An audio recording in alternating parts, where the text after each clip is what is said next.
Hi. Let me see if my microphone is correct because I'm a terrible person. No, I'm not a terrible person. Let's not be dramatic. I don't know if my mic is the one being used and I'm correct. It isn't. Oof. Am I going to have to exit and come back in? Built-in virtual. Yeah, it's not picking up my mic. Okay. I'll be back.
I'm here. It's just not picking up my mic. It's only picking up my internal mic, and it's not picking up this mic, and I'm annoyed. That's annoying. Hi, everyone. I'm trying to figure it out. It won't pick up the correct mic, and I don't know why.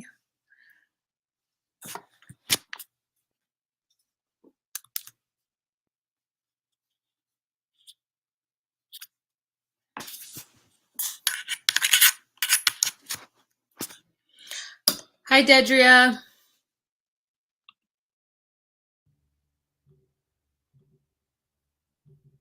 Ah, there it is. Finally. Great. It's picking up the correct mic. Great. We're in a good spot now. All right. Hi, everybody. Welcome. Let's give it a few minutes for more people to come into the room. Hi, Tanya Forever. Hi, Miss Sweet Tooth. Hi, Charlene. Hi, Beth. Oh, Beth, where are you at that you just caught it before you're going to sleep? It's 3 p.m. here on the West Coast of the US. Hi, Michelle. Hello, everyone.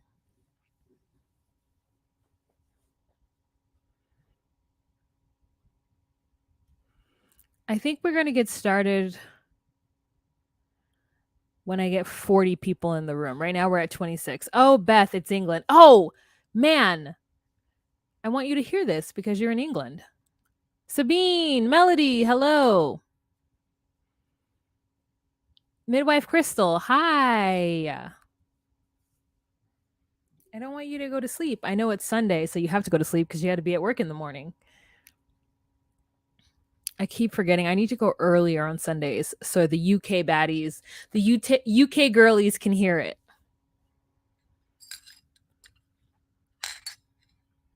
Hi, Sarah. Hi, Evolving Meaty. Hi, Sean, Christina. Liverpool Lass. Hello. I'm sure you can hear my fan, but I need it. It's hot in her.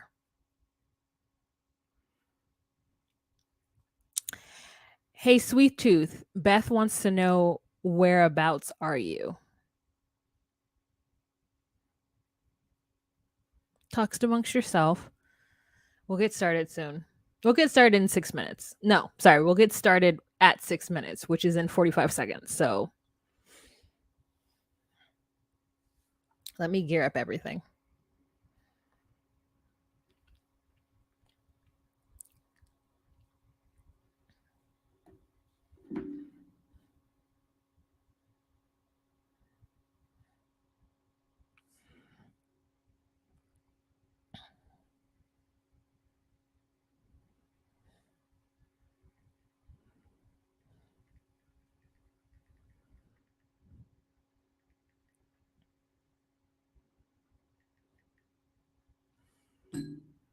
All right, we're about to get going. Hey guys, it's Wahima, but just call me Wah. Melanated! Welcome to my recap of 90 Day Fiancé, the UK, episode 9, season 1. Hi, my name is Wah, and if you're new to my channel, I do recaps of relationship reality TV shows such as 90 Day Fiancé, 90 Day Fiancé UK, Love After a Lockup, The Family Chantel, Seeking Sister Wives, sometimes That One Time, Love is Blind, and maybe a Married at First Sight if I can get through the season. But today we are going to be talking about 90 Day Fiancé UK. So if you are at all interested in that content, please go on ahead and subscribe to my channel. If you have the hee ha-has while watching this live, please go on ahead and donate to your girl. You know, give your girl a tip. You could do a thank you, which is right next to the thumbs up button. And by right next to, I mean like 4 spaces over. You can do Cash App. You can do Venmo. You can do PayPal. You can do Zelle. I'm available. If any way you want to tip me, I'll accept it. It only helps me create more content. It helps me to put out my podcast, which is called Docu-Sweeties. So if you guys aren't up on that, I have a podcast and it's called Docu-Sweeties. And it's with my good friend Chris Farah, where we discuss the trashy and sometimes riveting world of reality TV and docuseries. So you can find that information down in the description box below. You can listen to it on wherever you listen to podcasts, and you can join our Patreon if you are inclined for $10 a month. And that's on patreon.com/DocuSweetie. So y'all, thank you so much for joining us. The UK girlies who are up, Liverpool Lass, Beth, and Sweet Tooth, thank you guys so much for being here. And those of you who are in the US, who are on the East Coast, it's 6 p.m. You might be starting to get ready to wind down, putting the kids to sleep. You're going to watch 90 Day Fiancé, HEA, which I talk about in my podcast. So, you know, I'm here for all of the Matt Sharp and relationship reality TV shenanigans. So I really am your one-stop shop. There's that. Don't forget to give this video a thumbs up and don't forget to share on any social media platform that you deem fit. Okay, guys, let's jump right in. We've got a lot to cover because last week I did talk about the finale, episode 10, with my good friends at Blighty Day Fiancé, and they have a podcast, but they showed their face for the first time on my channel, which I'm super honored that it happened. So thank you so much for Robin and Michelle. And I'm going to talk about episode 9, and I'm going to talk about all the stuff that I didn't talk about with them from episode 10. So this is kind of a 90 Day Fiancé UK wrap up for me. But first, I just have to talk about the blaring situation in the room, because we spent last episode just talking ad nauseum about Emma and Hussein.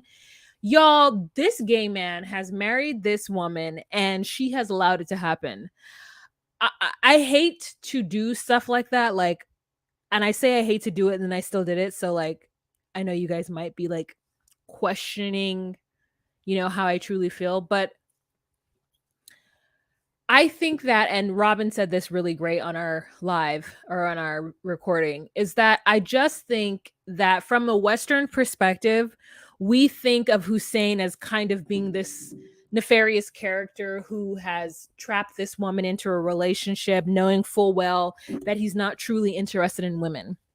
However, I do think that there is something to be said, and Robin said this, that sometimes in some cultures, regardless of who you're actually attracted to, there is a certain amount of expectation.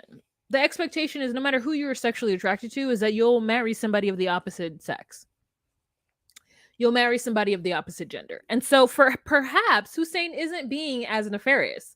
Like maybe he's like, listen, in my culture, there is just no room for gay marriage or, same sex individuals being out in the public. So I always and fully intended to marry a woman because my idea of marriage isn't necessarily about love and all of those things. It's about just companionship and it's about just the quote unquote natural way of things, right? So he might not think that he's being deceptive, but from I think a Western point of view, and certainly from Emma's point of view, she wasn't intending on marrying somebody who wasn't sexually attracted to her, and that's exactly what she's done.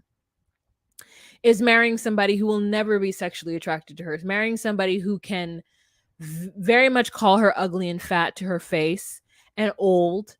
And she is, I think, complicit in this behavior by marrying somebody who's called her fat, ugly, and old.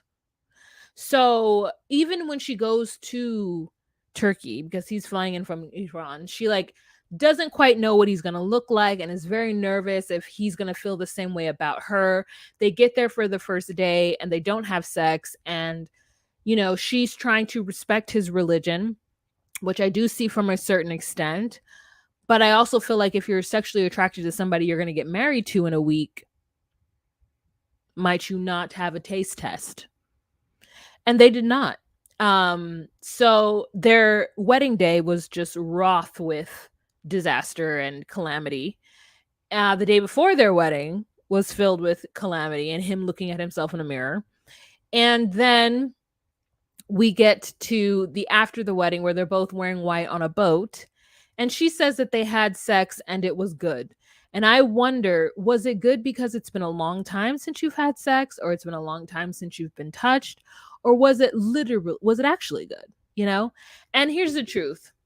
It's none of my business. If Emma wants to settle with being with somebody who she thinks is hot and who she isn't willing to back out of because of whatever kind of sensibilities she's got going on, and she maybe doesn't want to be embarrassed, and there could be a whole host of reasons why she doesn't back out of this marriage. Also, I forgot that she works at a Persian restaurant and this man is Persian. So part of me thinks, is Hussein like a cousin of one of her coworkers? You know what I'm saying? How did she meet Hussein?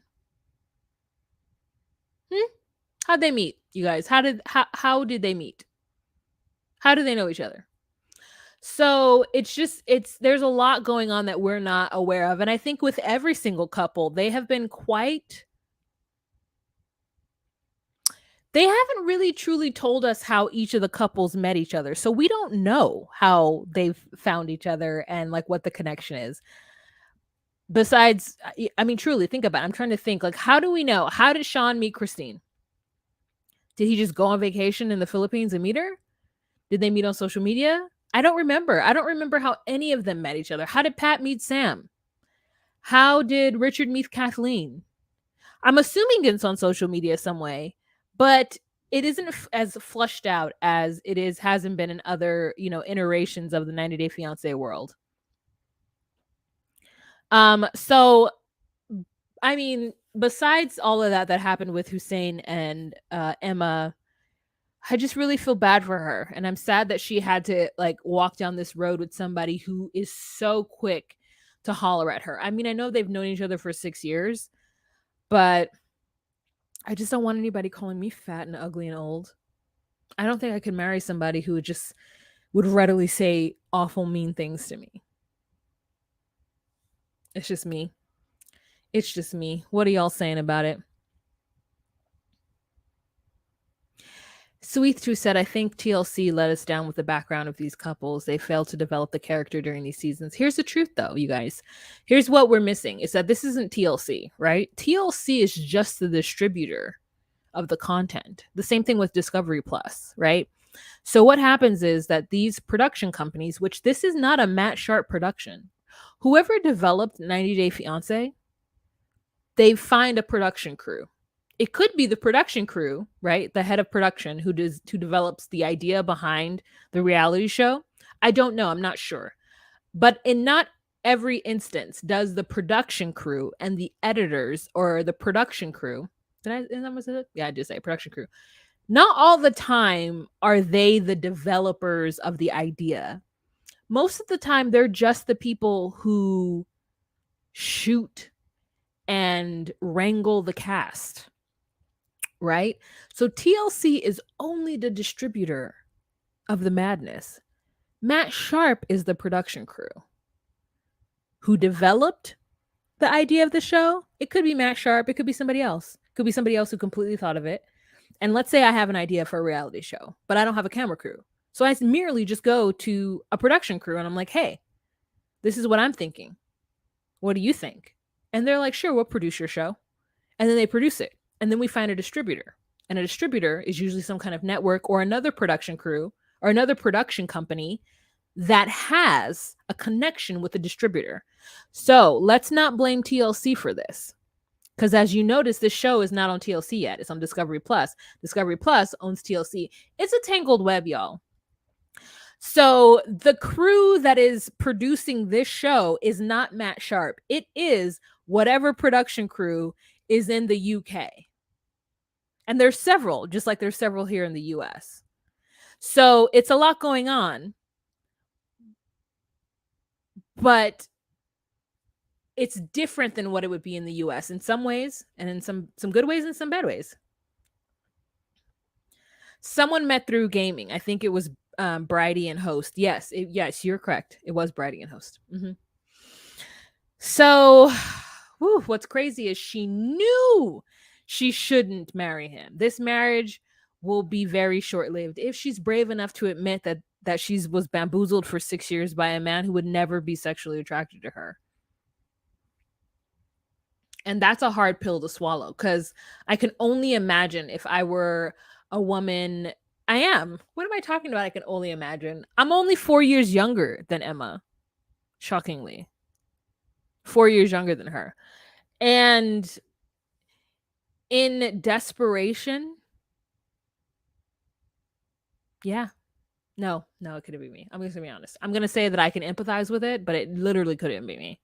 The moment I feel like a man isn't attracted to me, I'm out.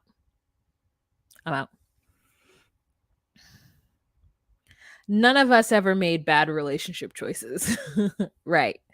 I mean, the truth is we have. While I think more commentary channels and some viewers are becoming a little more sympathetic towards cast members, I get so tired of hearing they deserve it or what were they thinking as if none of us has ever made bad relationship choices. Now, you know that I'm always trying to be sympathetic to the cast. I'm always trying to look on the other side of it because I don't ever want to be on the absolute side and like calling people out because first of all, they're truly brave enough to put their life on TV in a way that I'm never brave enough to do. And so brava to that. But then two, I think that the part of the reason why some reality shows like Love After Lockup and some other shows where we love to judge these people is because we're just like, thank God that isn't me. Like I'm bad and I make bad choices, but this person makes worse choices. So it kind of makes you feel better a little bit. And thank you, Beth, so much. Looking at Emma, I'm like, what is village life like?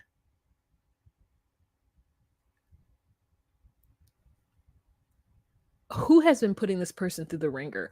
Also, I'm slightly jealous that she just gets to work at a Persian restaurant and fully like live life. You know, like in my part of the US, I can only survive because I live with family members. Like, I don't know. There are parts of the US, yes, you could just work at a restaurant and make enough money to like survive in life. But not in my part. My part of California, you have to have a full degree and make at least $120,000 a year in order to truly be secure. Because like otherwise, you're just working to barely get by. You know, like 120 means you're good. You can go on vacation once a year. You know, you can go somewhere nice. You can eat out as often as you want. You know, You can save for your retirement, because truly you have to save like a lot of thousands a year in order to even save for your retirement, especially if you're a millennial, because there's no guarantee there'll be any social security.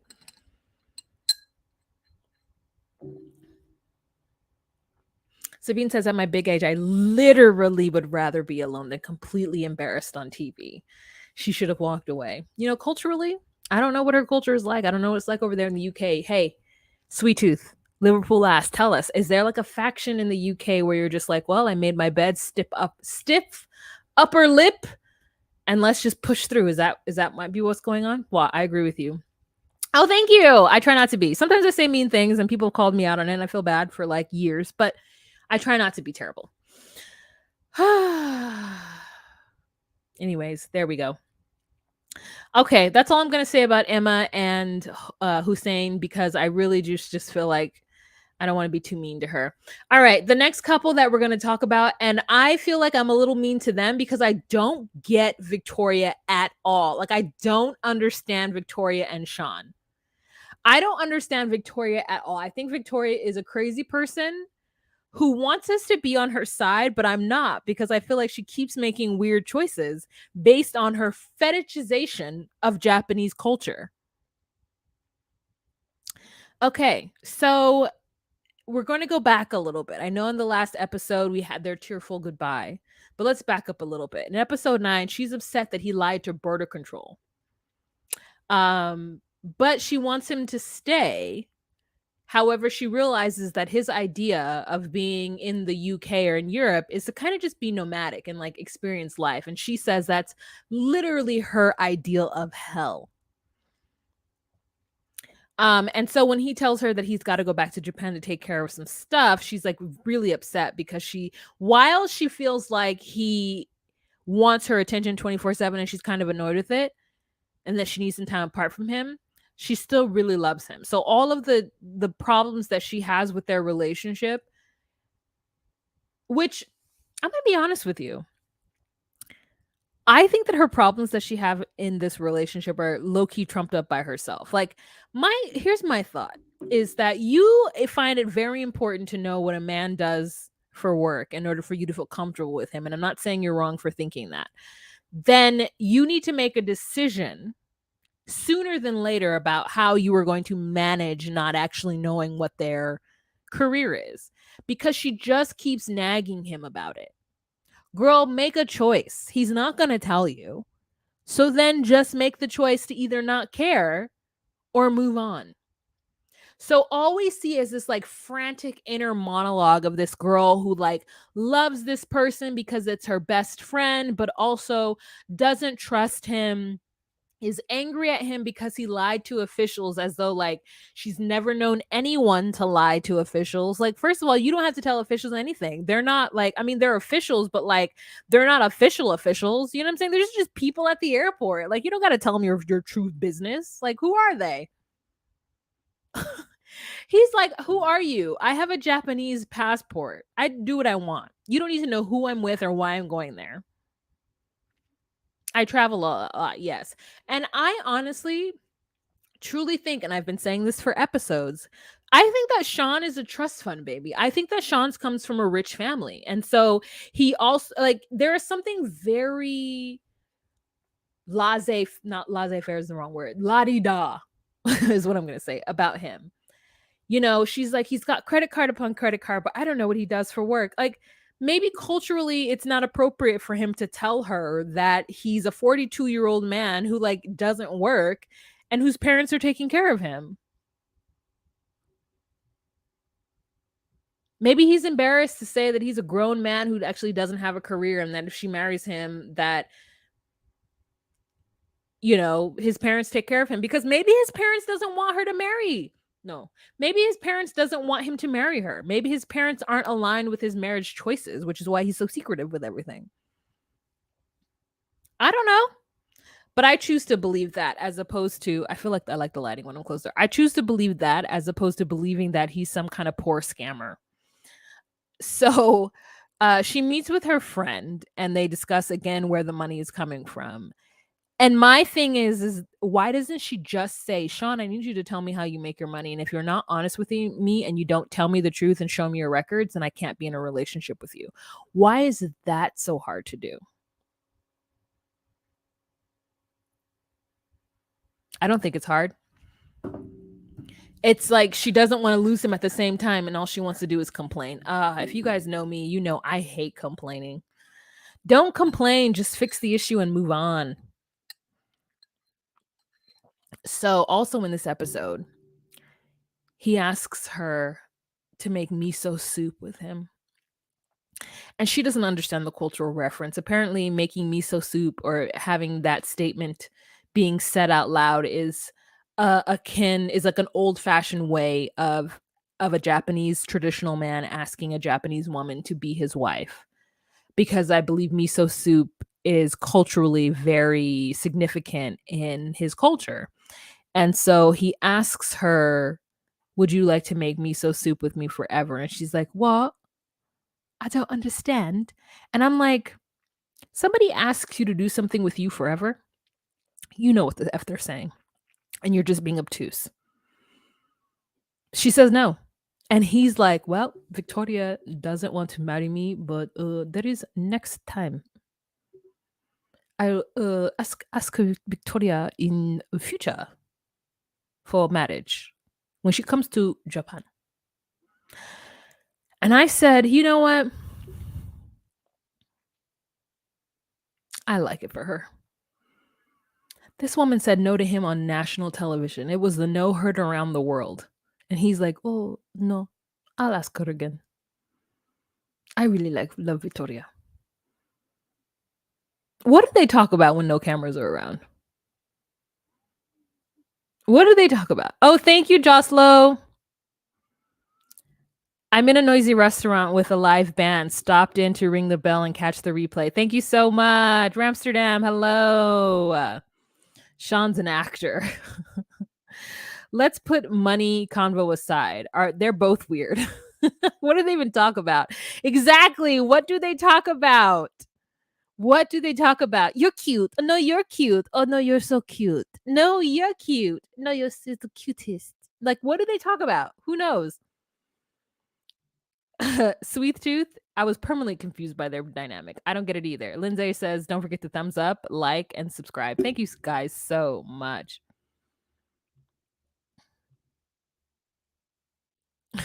Please imitate Sean more. I love it. You know, Victoria is very beautiful. Like I love that he was learning a little bit of her idioms too. So they have a very tearful goodbye. She says that she's gonna miss him and it's gonna be hard and she would love a break, but she still boo-hoos like crazy when she has to drop him off at the train, plane, or some station. And he has to go back and take some care of some business. I'm like, he just needs to go back and like go to some family dinners and to sign some paperwork and to show his face at his like dad's multi-billion-dollar business. You know what I'm saying? What if Sean is like the grandchild of like a Japanese billionaire? And like his thing is that he just goes traveling around the world with his strong ass Japanese passport. I'm here for it. I remember when let's remember the fond times. Remember on national TV when she said that his penis was small? That's awkward. It's real awkward. Okay, let's move on. Hi, Janelyn. Hello, hello, hello. Melody, I'm saying. Also, I'm confused what she does for work. Like, how did they get time off to just go to Paris? What do they talk about? How often do they have sex? What is that sex like? Is he like, ooh, Victoria, oh, what is his O face like? Don't you just wonder? Don't you wonder what that is like? What is that? Mickey, hi. His Insta is full of destination pics. Okay, well, now we got to go to the Instagram. All right, what is it? Sean 90 Day Fiancé? Sean 90 Day Shaunance. Sean Day Fiancé. See all results. Well, no. Sean 90 Day Fiancé. No, nothing popped up for me. What is this one? Nope, none of it popped up for me. But here's the truth. I don't care. I believe you. So let's move on. Our next couple that we're going to talk about is Dirty Pat and Sam. Dirty Pat and Lying Ass Sam.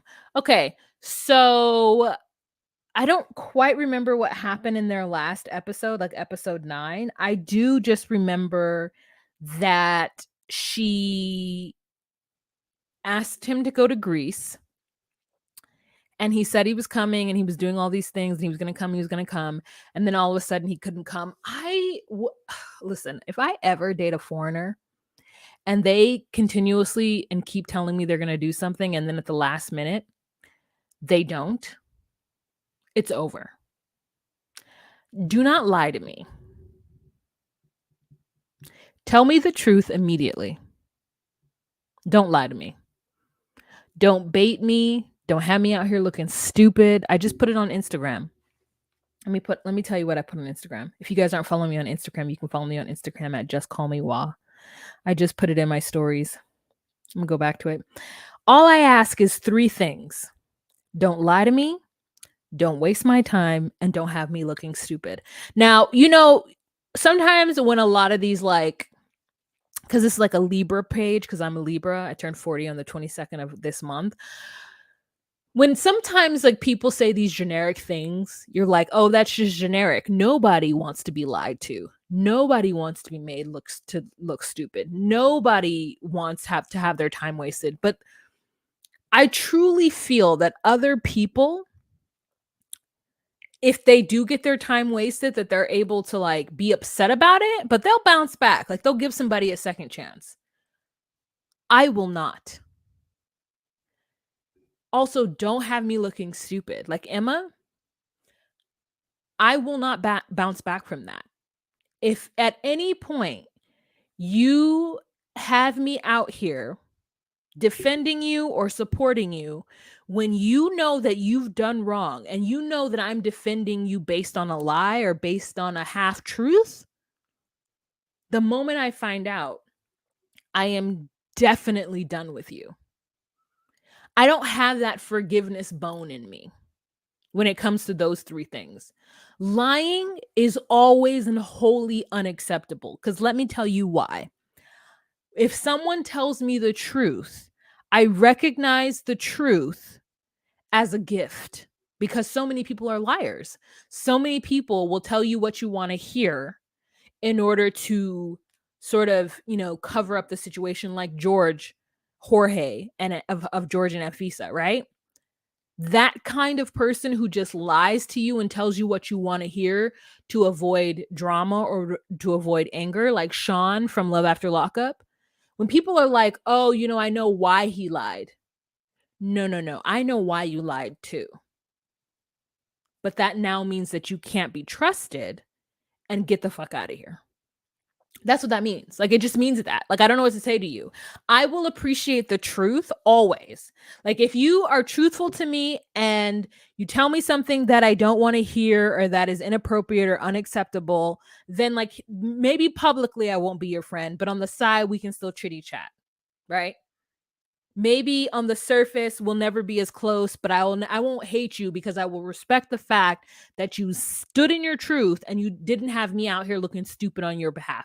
I will always respect that. But the lie, when Sarah says that she knows that Sean is a liar, but she's still going to marry him anyway because he's the best that she'll ever get, that couldn't be me. I can't be with somebody who I cannot believe and or trust the words that are coming out of their mouth.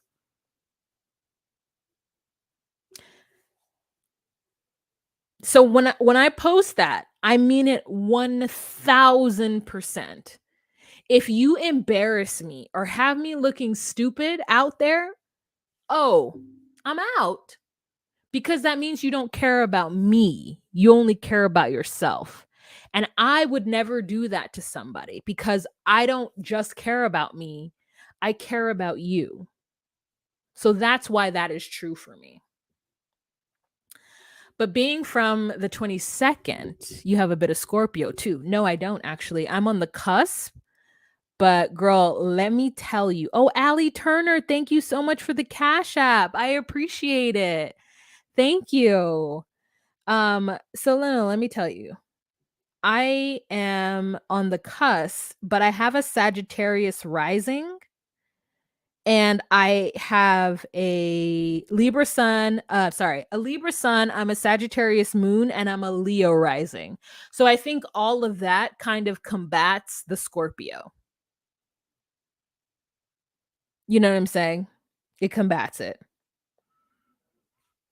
My moon rules my emotions and my feelings and my moods, and that's Sagittarius. And the Leo is the mask I wear. You know, it's supposedly a mask, but I'm a lion. Listen.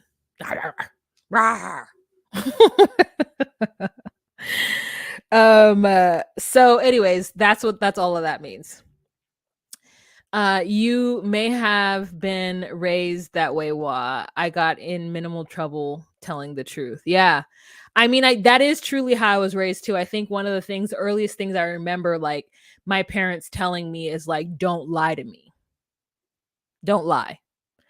And like, because of that, I'm not to say that my parents were ever at all understanding of when I did tell the truth, but that's one thing that I learned from my childhood is that whilst when I did tell the truth, I would still get punished as though I was lying. I, for one, will never punish somebody for telling me the truth because I know that people's natural instinct is to protect themselves and to lie. And so to tell the truth a lot of the times for most people is harder for them than just telling the lie. So I always respect the truth, regardless of how much it hurts. I always respect the person for being honest with me. There's still going to be consequences, but I'll always respect it, right? Because most people are selfish and look out for their own self-interest and like they're very short-sighted too. I'm for the long game. I want you to know.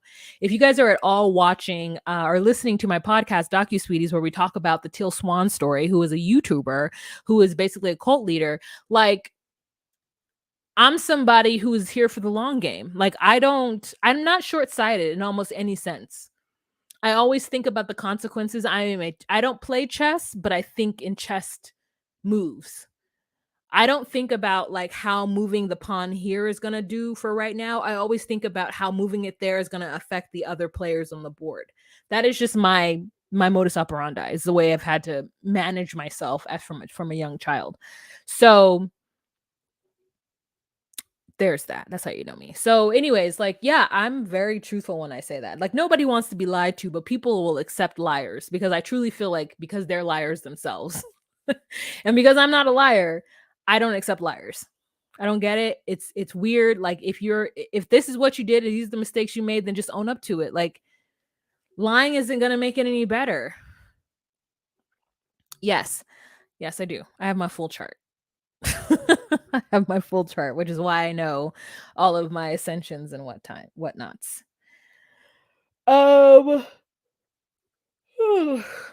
Sorry. Who is the cult leader? Teal Swan.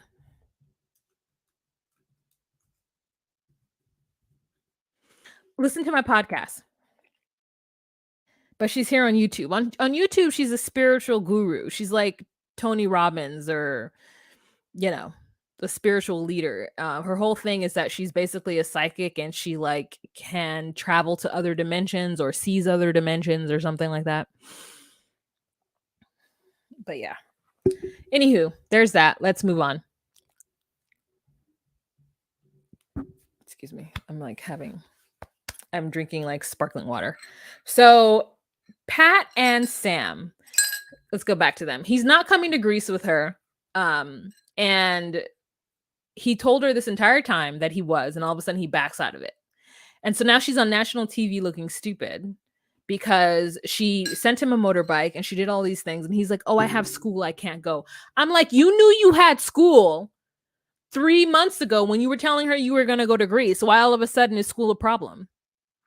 It's just because you're not ready to like see this old lady in person and use her. But he truly has a plan of bringing his entire family to the UK once he gets with her. I'm like, why can't you at least find somebody who's your age? Why do you have to go with the octogenarian? I mean, she's not in her 80s, but she's in her 70s, I think. Like, why do you have to go with the oldest person that you could find? Why not find somebody who's like closer to your age? So why not have it? I'm sure there's a Pakistani community in the UK. Why can't you like get with the Pakistani community in the UK and find you a nice bride your own age? Now, I don't understand what the relationship would be or what the arrangement would be between you and this woman, because again, Sam is somebody who I don't feel is attracted to the opposite sex. And I know it's really easy to say, but I'm really suspect of just, I don't know, like Ginny and Sumit make sense to me because you could see the love between them. But Sam is just like a liar. But it's the same cultural effect. So it is what it is. He's not coming. And she has like a seaside fair or carnival with her friend. And her friend is like, that's just Pat. Pat'll just like bounce back and she'll always be happy. And I felt bad for her. But at the same time, she referred to him as her toy boy. And that she basically just wanted a young man that could take care of her instead of her taking care of someone who's about her age. And that didn't set well with me either. So I kind of think she deserves what she gets in this scenario. And also the fake Christianity, girl. I mean, it may not be fake in her mind, but it's like it's real, like borderline Christianity. Like, oh, let's pray together. God brought us together. Ma'am, you know good and well that God didn't bring y'all together. You know good and well. The first tenet of almost any religion is to get married and have children. And you're not giving that man any children. So you know you're wrong for that. You wrong for that. Mickey says she's crazy as a fox.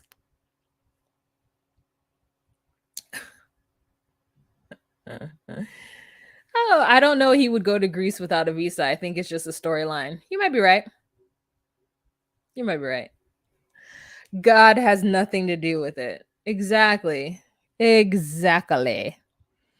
Okay, so the next couple that we're going to move on is Katie and Alejandro.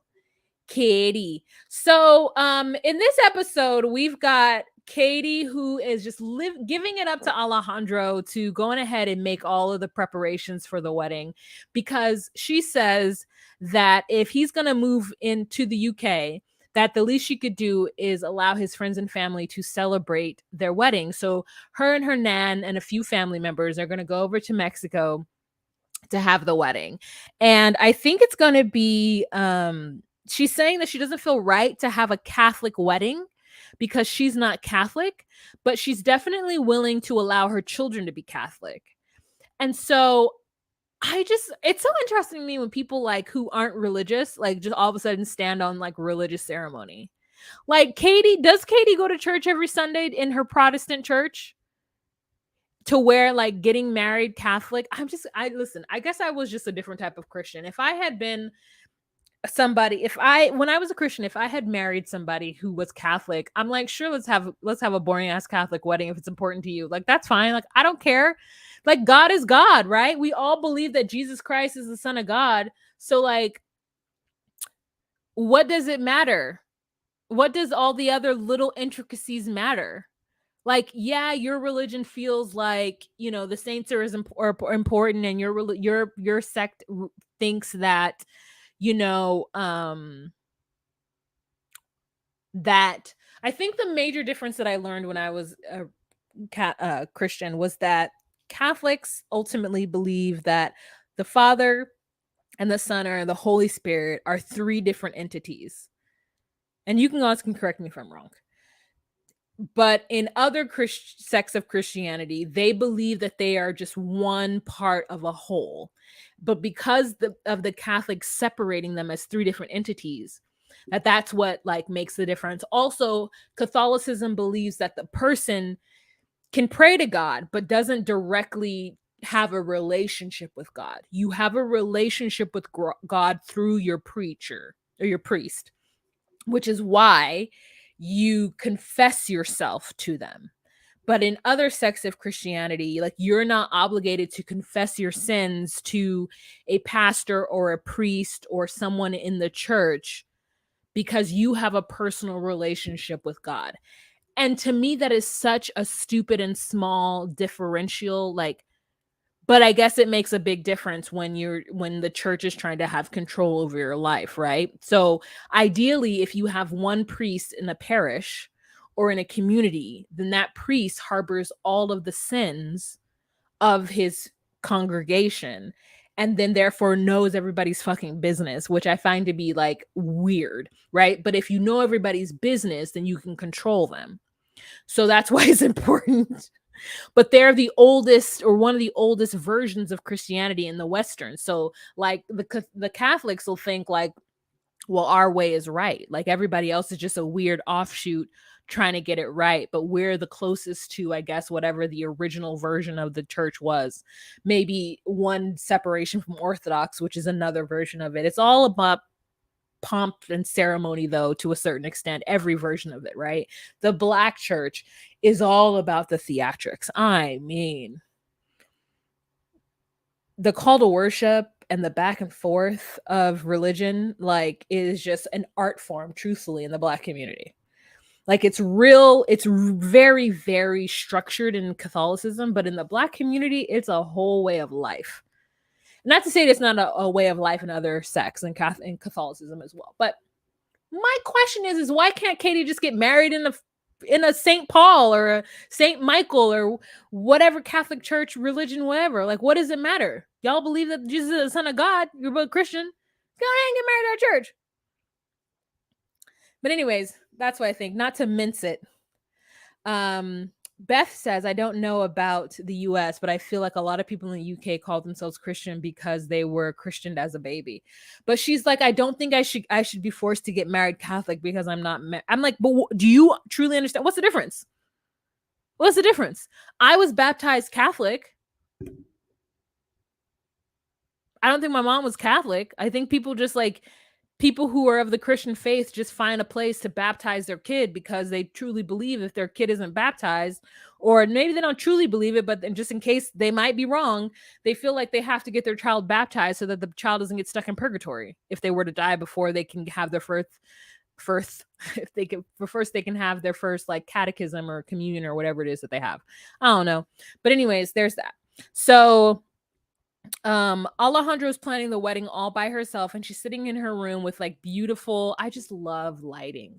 I love ambient lighting. Like I love a good LED fake candle. I love lighting, like Christmas lighting decoration behind you. I just think that ambiance of sitting in a dark room and having the light source be dim and either all around you or twinkling or from a specific source. Like I love sitting in the living room with the Christmas lights on the tree on and a fire in the fireplace and like the TV on. Oh, the peace.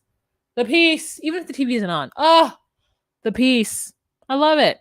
So I love the ambiance of her back waterfall of like lights. Loved it, loved it, loved it.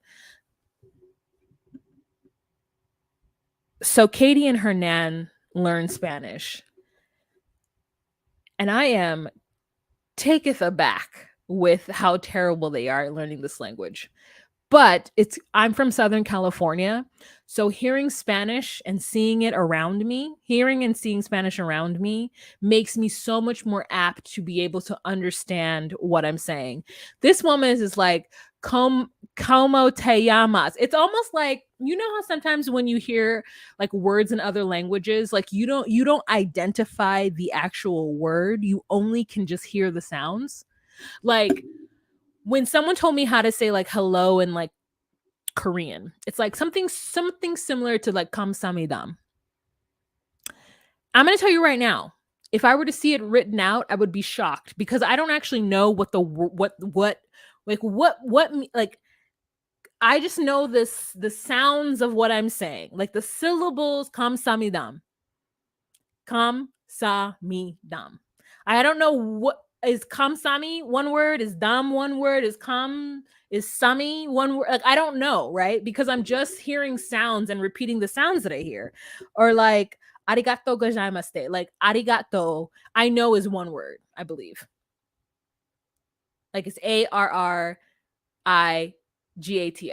But like it could be, and I only because if I didn't know, it might be ari is one word and gato is another word because truly gato is cat in Spanish. You know what I'm saying? So the way that they're speaking Spanish is like they're not seeing the words in front of them, they're just repeating sounds like como te llamas, como te llamas te. It was just like it was crazy watching this woman look at these words and just try to say them. I was like, wow, you guys are really bad at Spanish. Like really, really bad. But the truth is that UK is like the furthest. I mean, that's not true. They're not far from Spain, which is where the whole language comes from. So again, I don't know. This woman says that she's been to Spain several times, and the only words that she knows is gracias and hola or something. That's it. Mi no gusta. It's no me gusta. Just I mean, listen, I'm not trying to tell you what to do versus hello, welcome to the chat, but it's not mi no gusta. It's no me gusta. It's so funny just how terrible she was. Hilarious.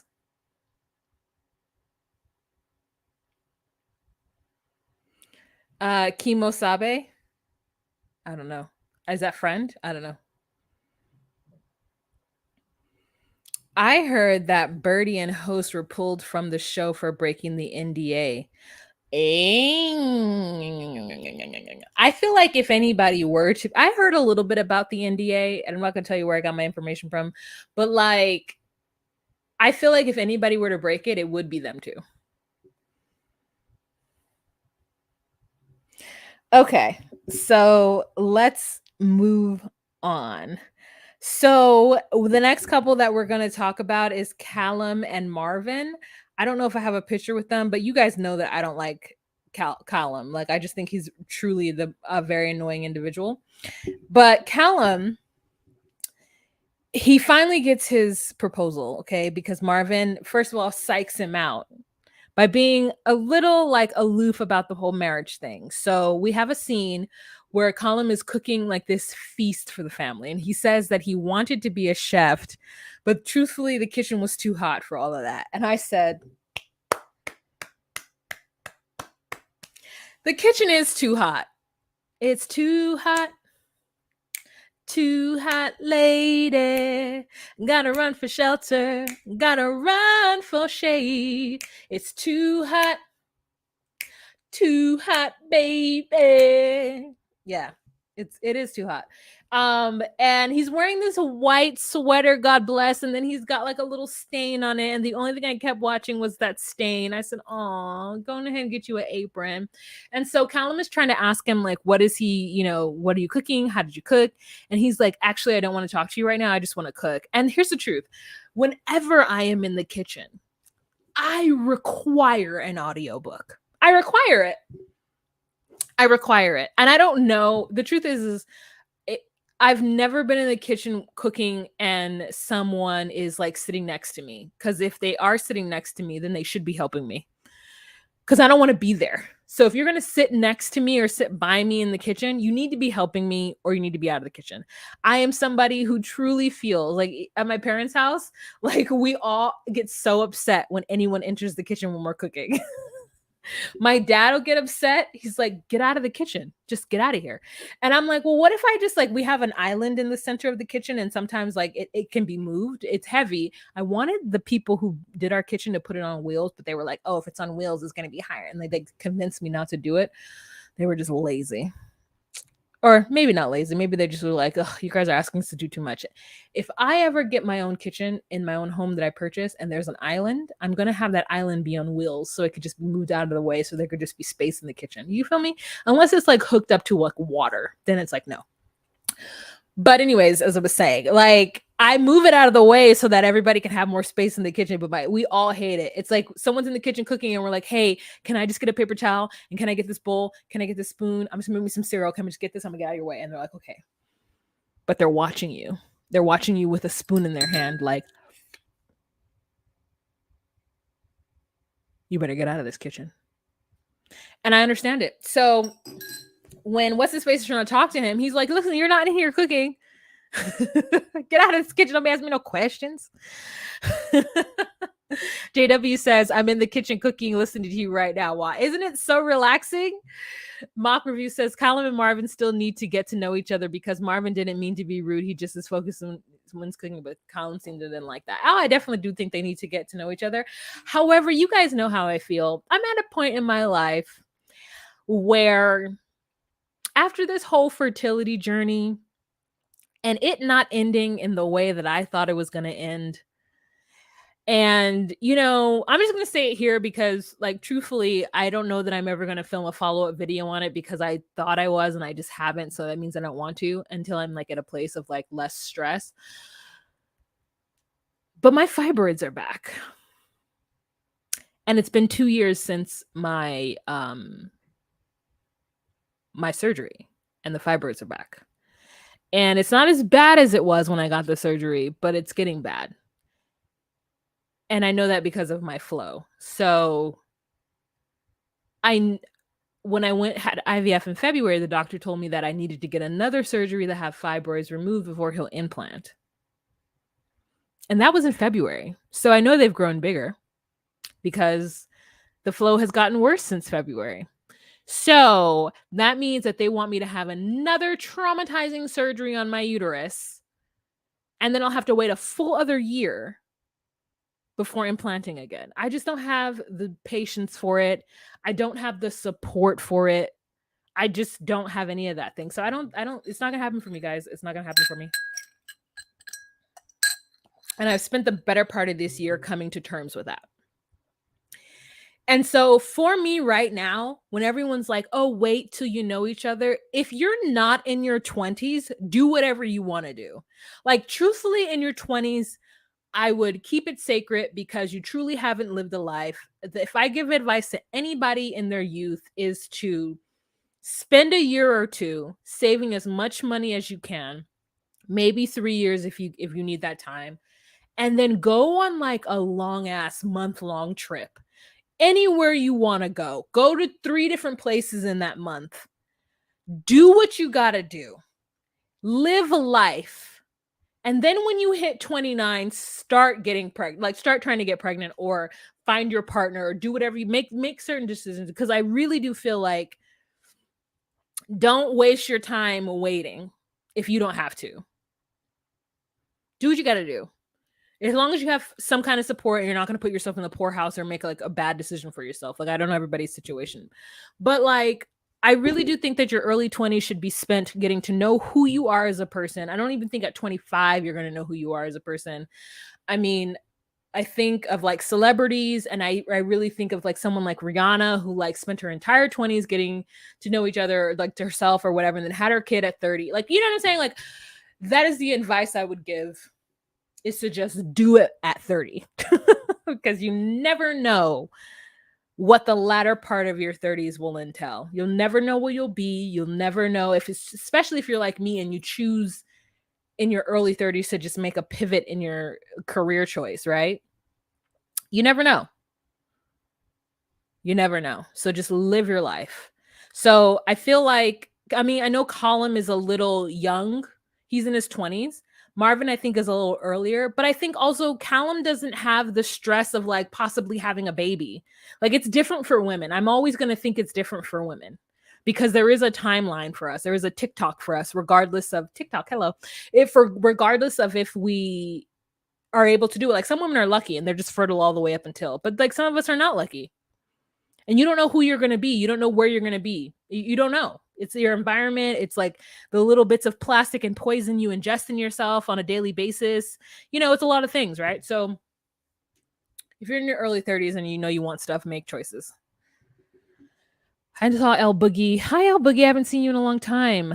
Mac Review says, "Oh, wow, I'm so sorry. I know it's hard. It is to have fibroids as well. I'm trying to get a procedure right now. It's stressful and scary to deal with. It is, sir."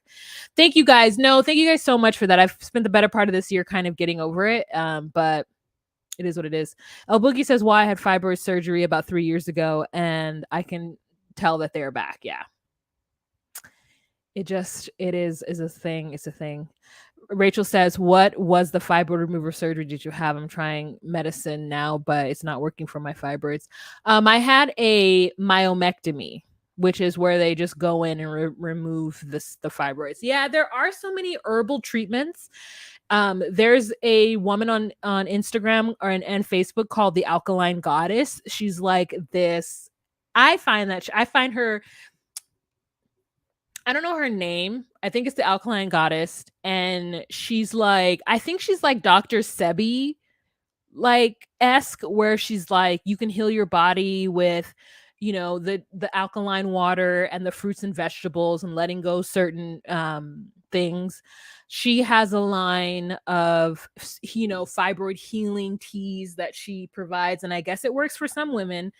And then there's this company called Healing Teas, I think, or Ancient Teas or Ancient something, and they're on Instagram too, that I've tried, and that was disgusting.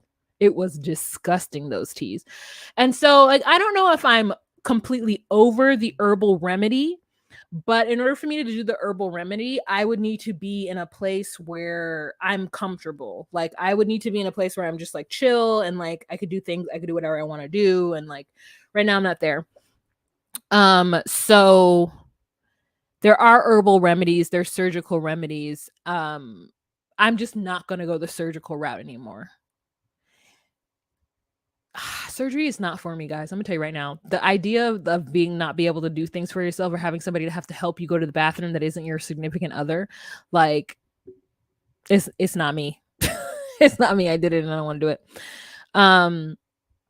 It's not the only way, and I think if I were to try to get rid of him again, it would definitely 100% be herbal, but I just don't know if herbal's going to work on me. I don't know, so I got to try again when I'm in a safe space. Yeah, skeptical on that surgery is the only way to get rid of them. This is a reminder when you're ready to do the video. There are many of us with similar experience, and we need to talk about it. Just finished the IVF circle, praying for your healing and mental, physical.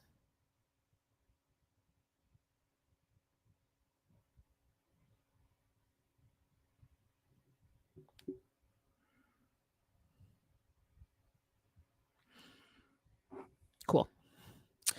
Hi, Kelly. So yeah, if I'm ever in a place where I'm ready to talk about it, I will. But again, that's a personal choice. So thank you so much for that. But yeah, anyways, that's where I'm at with it, you guys. I know I haven't talked about it, but because it is hard and I am human.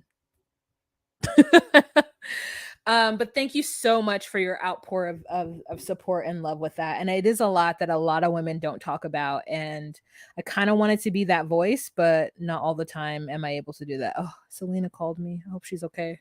Okay. So I thought fibroids were on your bum. Oh no, Beth, go on ahead and do a quick Google search right now. Go ahead and just do a little Google search. Just a Google. Anyways, that's where I'm at. And so whenever I hear people say that someone is too young or they need to wait and get to know each other, you're not wrong. I'm not saying you're wrong. My first thought is like, what is the worst that can happen?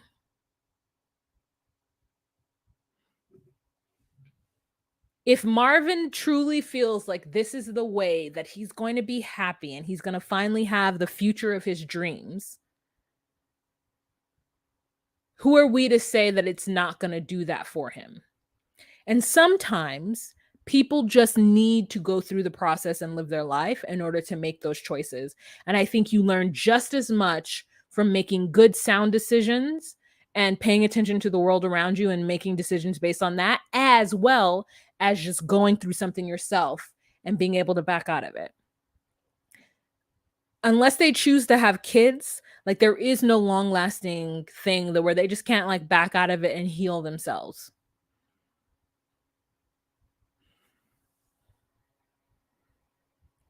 Oh, hemorrhoids. Okay, that's what the person thinking of it. Yeah. Okay, I get it now. I get it. I did not think that. I was like, what is happening? But yeah, hemorrhoids. You're right. She might have been thinking it's hemorrhoids. Oh, it's hilarious. That's hilarious. Okay. No, Beth, we got you. I love that everybody knew what you were talking about except for me. I was like, what? Why would you think that? But it makes sense. Okay. So let's get on to my next couple. So the mom makes when they finally tell the mom that they've gotten engaged, she's like, oh god, okay. And I'm like, Mom, let them live their lives. They'll be okay. Who else is there? I think that's it, right?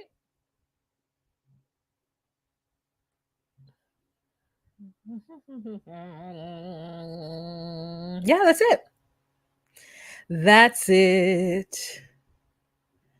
Oh my god. We've made it to the end of a 10 episode season of the UK and we're all the better for it. We hope that I heard that they were greenlit for season 2, so I'm excited for that. Are there any shows that you guys think that I should watch? I mean, I feel like I should do Single Life. Don't you think I should do Single Life? Are you guys watching Single Life? I know I'm like 5 episodes behind, but I think I can catch up. Oh, Richard. I talked about Richard already. I talked about Richard in my live with Blighty Day Fiancé. I talked about Sean and Christine in Blighty Day Fiancé. You guys, Miss Sweet Tooth, I put up a video last week talking about them.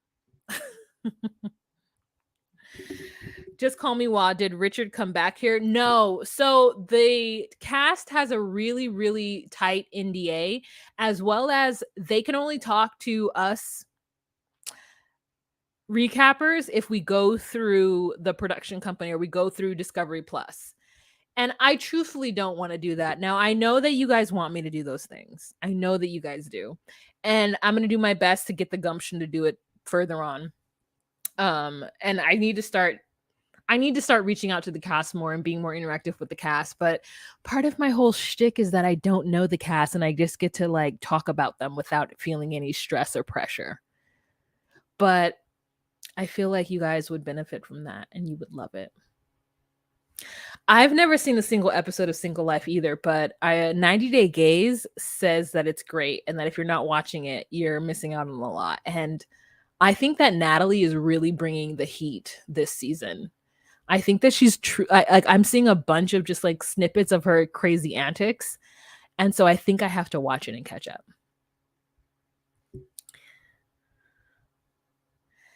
Beth says, yes, this should be a cast-free zone. Faye says Natalie is Fatal Attraction crazy. You're right. I would benefit from it. You're right. If I had more cast interactions, I think that it would bring people to my channel. You're right. You're right, Mickey. Jeez, Louises. But that means that I would have to like record it and then edit it. All right. Can I just enjoy the rest of this year and then really get on my 90 Day Fiancé game in 2023?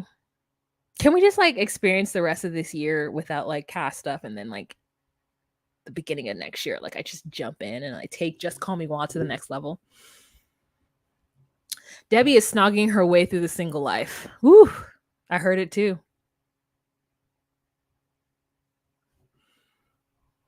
Thanks, Mickey. Thank you. Natalie would be the subject of a movie at some point, a horror movie. I'm gonna watch Dahmer, and I might like do a recap of Dahmer. So we're gonna see. I don't know if I'm gonna do it on DocuSweeties because I don't know if it would be something that Chris would be into. So we'll see.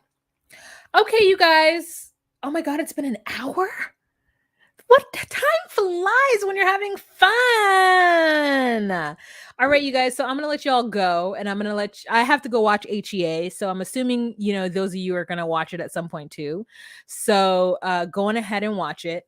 Miss Sweettooth, I'm gonna be honest with you. I was alive during the Jeffrey Dahmer situation, so like I remember when it was happening in real life, and I've watched documentaries on Dahmer prior to. So Dahmer isn't new to me. I've been know that Dahmer was going after the queer people of color. I've been knew it. Like I knew that like a while. But and now I think it's like everyone's like going wild about it on social media. And I think it's the time to like, use that to like get more people to my channel. You know what I'm saying? All right, it's on Netflix, so if you're interested in Dahmer, watch it. If you guys are a part of the Patreon, then I'll let you guys know if I'll watch it. And then, or I'll let you guys know here if I'm gonna watch it. We'll see what we're gonna do. Okay, y'all have a great week. I'm gonna try to watch Single Life, and maybe I'll be able to go live with you guys another time. I do know today at 8 p.m. 90 Day Fiancé, The Melanated Way is going to go live. I'll try to jump in and join her live. I don't know what she's going to talk about, probably HEA, but try to join that. So if you were able to join it, go on ahead and do so. Show your girl some love. I want to do another, recap collab with her later on this month. So be on the lookout for that, and be on the lookout for my weekly updates on, oh my God, I don't have anything else to Oh, I have to talk about the Single Life. If I don't talk about the Single Life, what am I going to talk about? Yeah. Thanks, El Boogie. You have a great week too. All right, you guys. I'll talk to you later. Gonna watch The Single Life. Y'all have a fantastic week. And remember to be you, be true, and find your place. Bye. Ta-ta for now, says Pooh Bear.